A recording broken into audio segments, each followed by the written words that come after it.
6 stocks I just bought about half an hour ago. What is happening, investors? It is your boy Jack. I am not a financial advisor and I just bought 6 stocks. Last week I didn't really buy much, so I didn't make a video letting you guys know what I bought. But now I got the itch, man. You know when you're just sitting around, you're like, I want to buy some stocks, baby. So I went ahead and I bought 6 companies, okay? 5 of which you are all going to be very aware of because I've spoken about them many times on the channel because they are literally my favorite companies in the world. And one of which is a juicy one. I made a full video on them the other day. It is Workhorse stock, ticker symbol WKHS. A brand new position in the portfolio, a high risk, relatively speculative play, some fun money. I put about €200 into this company. In the grand scheme of my portfolio, that's not a lot of money, especially when you see how much I invested in the other companies today. So please don't go and put your life savings into a company like Workhorse or any other relatively new up and coming spec stock. It is not worth the risk. Anyway, the 6 companies I bought. First, obviously, I just said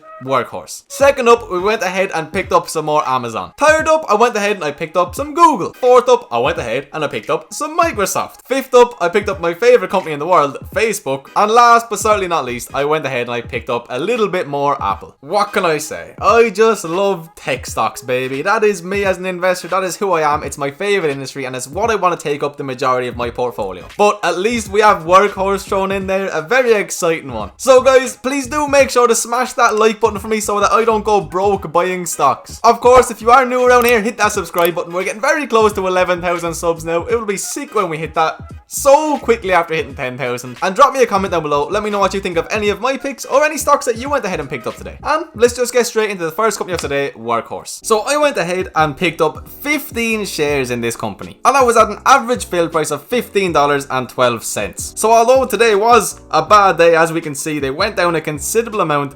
I am actually up nearly 10% in the last hour because I did get in somewhere near the bottom. Now, anything could happen here. It could go down way lower. It could make new lows. There we just saw it drop another percent.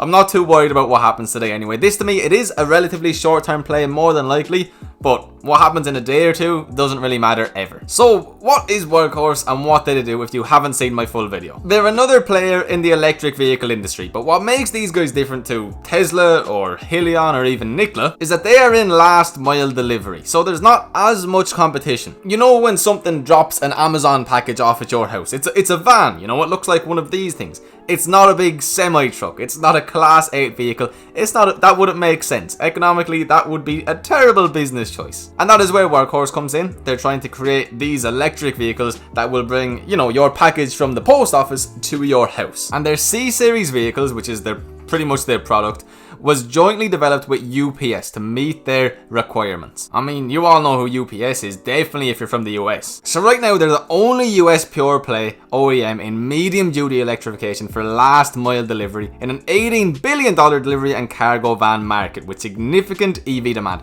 There is significant EV demand absolutely everywhere right now. And again, one of the things I really like about this company and one of the reasons I was willing to invest in this company is because they're the only play. I mean, there's no other last mile companies out there. They're not in direct competition with Tesla or Hyliion or anyone like that. Now, of course, Tesla could come out and say, yo, we're going to make one of these.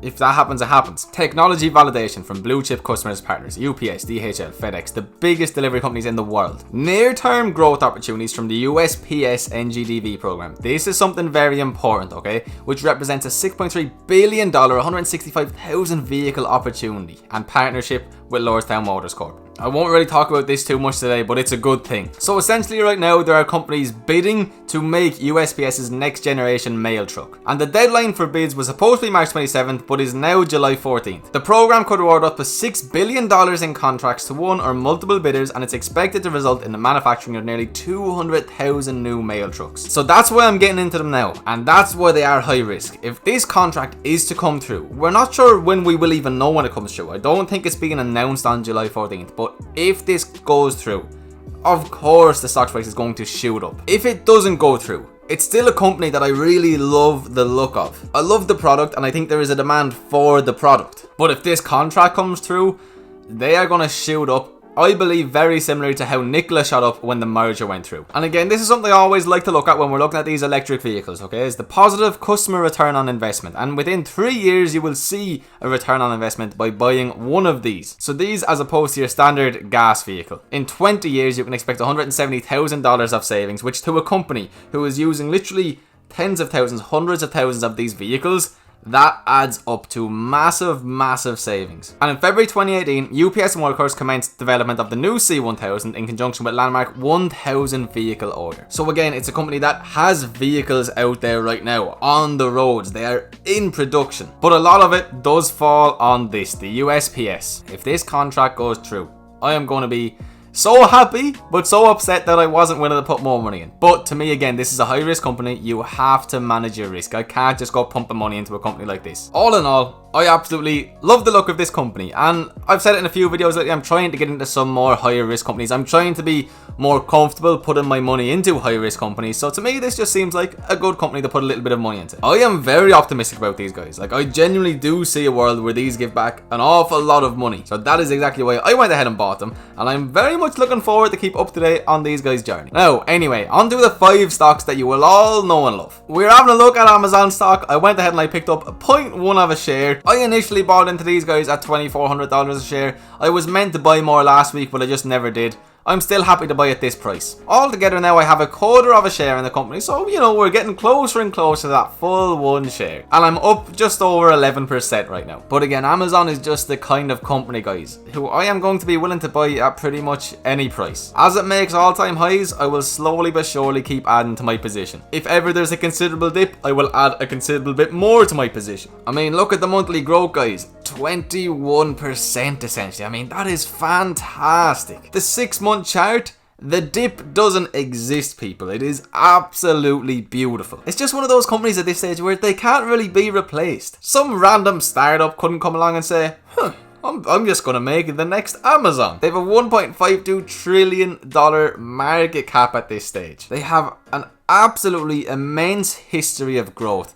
And there is zero reason whatsoever for this growth to slow down. If anything, there is only reasons for it to continue going faster because of the virus. More people have realized now just how much you can do online, and Amazon is going to be a big player. And I am one of the biggest bulls on e-commerce. I'm one of the biggest bulls on technology. So Amazon just makes sense. And I am going to keep on adding to my position in them slowly but surely. I actually have a full video on Amazon as well, and I didn't get that many views, I don't think. So if you want to see more information, I'll leave that in the corner of the screen now. But like I just said, they were one of the people who will benefit from the retail apocalypse. And this is also a view that I have. I've said it in a few videos before, I don't really like investing in retails right now. I am in one REIT or a realty income, and that is the only one. And other than that, I'm not really invested in any companies where you have to go to their store to get their products. Except for McDonald's maybe, but that's a little bit different. I'm on about, you know, your Costco's and your Walgreens and stuff. Even though I think that these are good businesses and can have good opportunities, it's not where my priorities fall. But anyway, I won't drag it out. It's Amazon. I love them to pieces. They just broke 3,000. Jeff Bezos is behind them. Boom, I can't wait to have a full share. Now we're having a look at Microsoft, okay? A company who only very recently broke $200 a share for the first time and has just continued that run upwards. And another company with a disgusting market cap of $1.63 trillion, and another company who's in technology. I love it. Another company who on the 6-month chart have made very considerable new highs when most of the market is lagging behind. And the 5-year chart looks very nice as well. I mean, very few periods where it goes down in value whatsoever. And that's something that you will see frequently in these 5 companies, you know, the big tech companies, the big e-commerce companies. Not oftentimes is there very big dips, and that's why I'm happy to buy at the highs. I mean, say for example you were waiting for a dip back here and it was $57 a share. The first time you saw any sort of a dip for 10% was here, and it would have been $87 a share. I mean, you can miss out trying to find a dip with these companies. So I have given up trying to wait for it. If it happens, like it happened with Facebook last week with the ad boycott that we'll get into later on, I'll take advantage. But aside from that, I'll just keep buying. So again, no particular piece of news, nothing like that. I am just happy to buy them all of the time. Oh, I just realized I didn't even say what I bought. I just picked up another half a share. And that brought me up to 3 shares altogether. And again, we're up nearly 10% in that position. But for some reason, you should never buy at the highs. Somehow I skipped over Google, okay, but I bought Google as well. I just bought 0.1 of a share, which brings my total in Google up to 0.4 of a share. Again, getting closer to my first full share in these companies. And they just hit a fairly significant number of $1,500 a share. Now this is getting very close to their previous highs, which were right around here at $1,524 a share. So they're pretty much back to where they were now, which to me is actually quite a good thing. A lot of the other tech companies have shot up in value. I mean, Amazon we just went through earlier on. These guys are pretty much only coming back to their all-time highs, so we could be getting in at a little bit of a nicer price. Because Google most definitely is another one of these technology companies who will benefit from more and more people moving to the world of online, working online. And another company with that massive market cap, that $1.03 trillion market cap. Google, all in all, is in a decent place. Google's GAAP earnings missed estimates, but their gross revenue rose 13%, topping estimates. They expect their pace of buybacks to stay high, which is always a good thing for us current investors. It means our shares will ultimately be worth more. Google Properties revenue rose, YouTube revenue rose, cloud computing revenue rose. Everything that they're doing is going quite well. All in all, it's just another one of these companies that is absolutely massive, and it's like, what are you going to do without Google? I mean, you're going to start using Bing? Nobody's going to start using Bing. I love Google. I use their service right now. We're all using a Google service right now. YouTube. We are all supporting this stock and me by watching this video. It's a beautiful world we live in, people. Not only do they pay me, but they pay me through their share price going up. It's like a win-win for absolutely everybody. But that was Google. Just an extra 0.1 of a share added in. You know, it's just, these are the companies, guys, that I just, boom, I pick them up. Like, I go, bang, I'll pick up a bit of you. I'll have 0.1 of you. You get the picture. Okay, Facebook stock. You know these guys are my baby and I love them to pieces. But what about the ad boycott that's going on right now? Doesn't look like they care. They just made new all-time highs. I've said this from the beginning. That ad boycott, okay, means absolutely nothing in the long term. So thank you to everybody who panic sold, because I bought an extra share here last week as well. So last week I bought one full share. I saw Facebook drop 10% and I said, this is my favorite company in the world.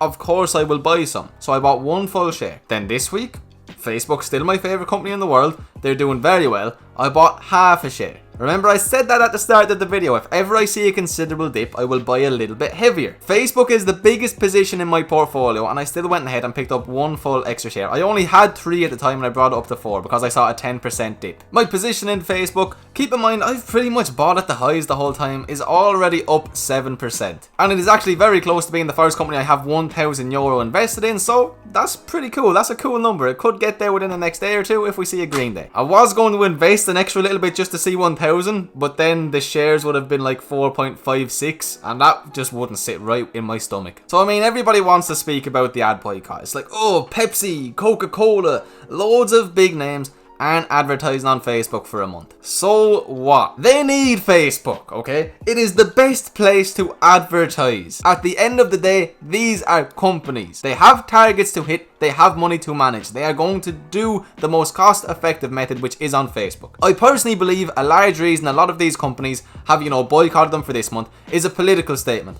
It's not even a political statement. They just want to be portrayed well in the media. It hasn't hurt Facebook. They've literally made new all-time highs. This should be a lesson that just because a news headline looks really bad doesn't mean it's going to have dire outcomes. So yeah, I bought Facebook last week when it was down 10%. Very happy. I bought it today when it's at all-time highs. I will literally always buy Facebook. And then one more company to speak about today is Apple. And I went ahead and I bought an extra half a share in Apple. And that brings my total position in Apple to 2.3 shares, which does actually make them the second biggest holding in my portfolio, right behind Facebook. Again, guys, look, a company, a $1.6 trillion market cap. On the 6-month chart, they're up 25+%. From the bottom, they are up over 65%. Click any chart you want. 5-year chart, absolutely immense growth. We go to the max stock chart, low for me, disgusting growth. I don't even want to read the numbers because it doesn't matter. They are Apple. They are innovators. They are absolutely amazing. I love their products. I'm recording on my Mac now. I have my phone sitting on my lap to look up extra stuff. They have an extremely loyal fan base. I didn't even bring you guys through all of the balance sheets today,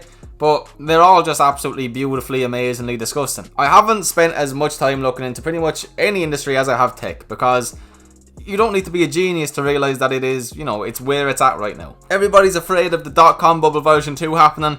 I don't see why it has to happen. But Apple, again, the second biggest position in my portfolio. Do I really need to say anything else? I'm happy to buy these guys at any price. I bought them here. I probably bought them here. I probably bought them here. I bought them everywhere. The biggest position by far in Berkshire Hathaway's portfolio. Even Mr. Warren Buffett, the man who loves apparently natural gas, he loves banks, he loves being a reserved investor. He loves Apple to pieces. But yeah, that was the final company I went ahead and picked up this week. And yeah, just very happy to be adding to the portfolio. There we have it. I just said, you know what? I'll let the people know what I bought today. I haven't really gone on a little bit of a spending spree in a little while. So there we are. 6 companies. The only very exciting one is Workhorse, but you know, you always have to keep just topping up the portfolio slowly but surely. I will do a full portfolio update, I don't know, probably in the next month or so. I don't just want to do them the whole time. I don't really think there's much point. It's not like a portfolio changes that much within a month or two. Like my last one was literally a month ago, you know, there's not really much point. Especially when I am keeping you guys up to date with the companies I'm buying, it's like, what? But that video will come because I know a lot of you guys do want it. Thank you so much for watching till the end of the video. You truly are a legend and it means an awful lot to me, it really does. If you did enjoy the video, please drop it a like. Please subscribe if you're new around here. Drop me a comment down below. I will see you for tomorrow's video. Peace.